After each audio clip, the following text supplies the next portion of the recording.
Canto 31. Dante and Virgil leave the domain of simple fraud and journey from the Mollybolge into Cocytus, the central lake of ice, where complex fraud is punished.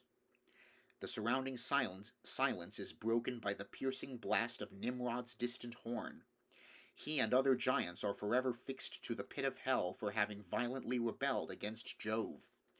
Only Antaeus may speak and is unchained.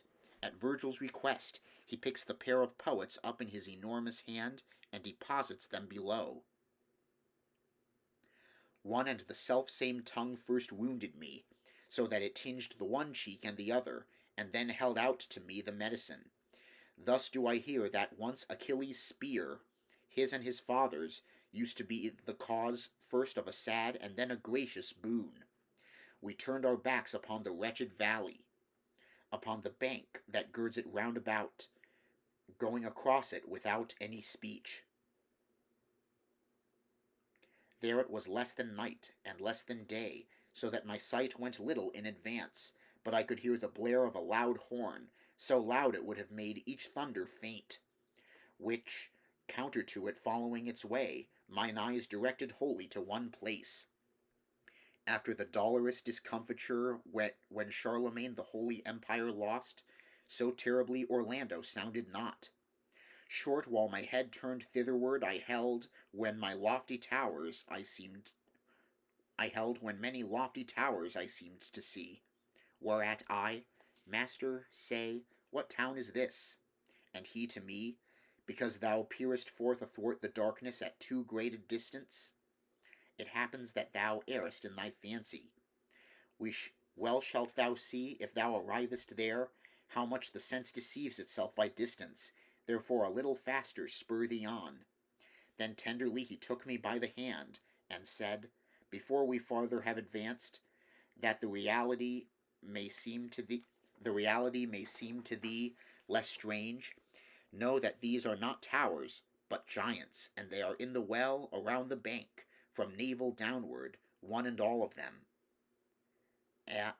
As, when the fog is vanishing away, little by little doth the sight refigure whate'er the mist that crowds the air conceals, so, piercing through the dense and darksome air, more and more near approaching toward the verge, my error fled, and fear came over me, because as on its circular parapets Monte Regione crowns itself with towers, e'en thus the margin which surrounds the well with one half of their bodies turreted, the horrible giants, whom Jove menaces e'en now from out the heavens when he thunders.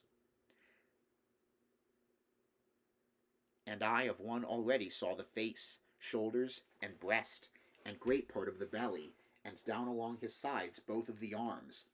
Certainly nature, when she left the making of animals like these, did well indeed, by taking such executors from Mars.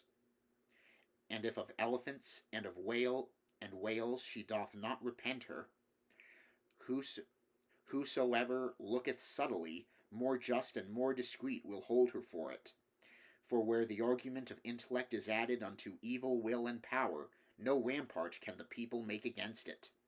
His face appeared to me as long and large as is at Rome the pine cone of St. Peter's, and in proportion were the other bones, so that the margin, which an apron was down from the middle, showed so much of him above it, that to reach up to his hair 3 Frieslanders in vain had vaunted them, for I beheld 30 great palms of him, down from the place where man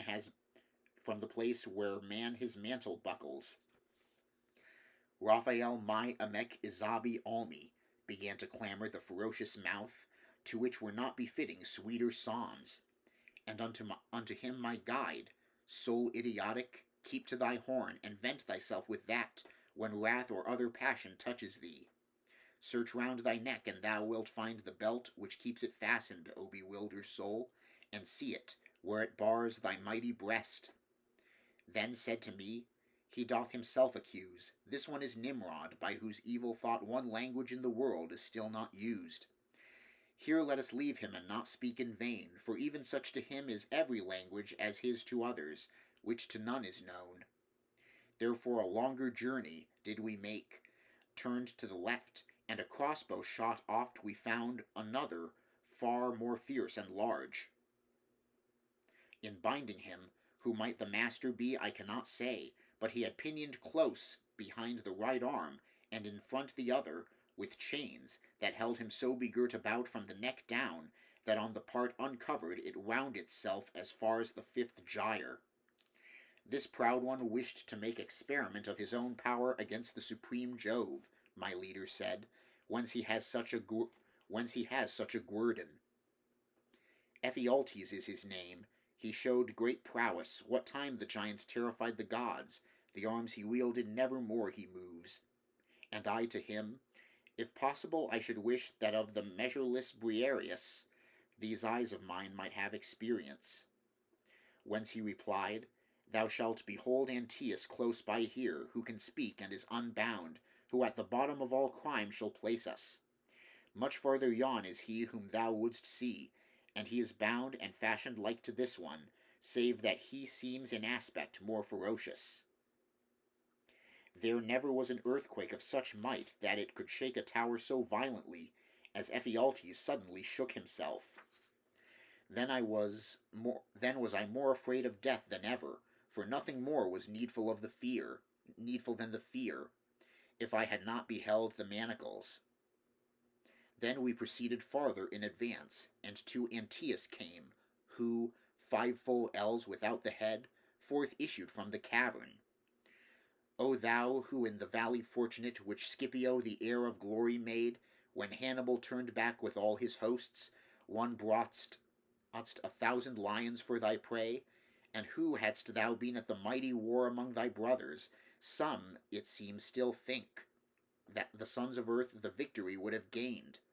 Place us below, nor be disdainful of it, there where the cold doth lock Cocytus up. Make us not go to Titius nor Typhoeus. This one can give of that which here is longed for. Therefore stoop down, and do not curl thy lip. Still in the world can he restore thy fame, because he lives and still expects long life, if to itself grace call him not untimely.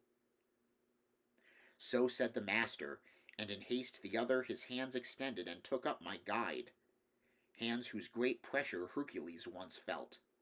Virgilius, when he felt himself embraced, said unto me, Draw nigh, that I may take thee. Then of himself and me one bundle he made, as seems the Carazenda, to behold beneath the leaning side, when goes a cloud above it so that opposite it hangs.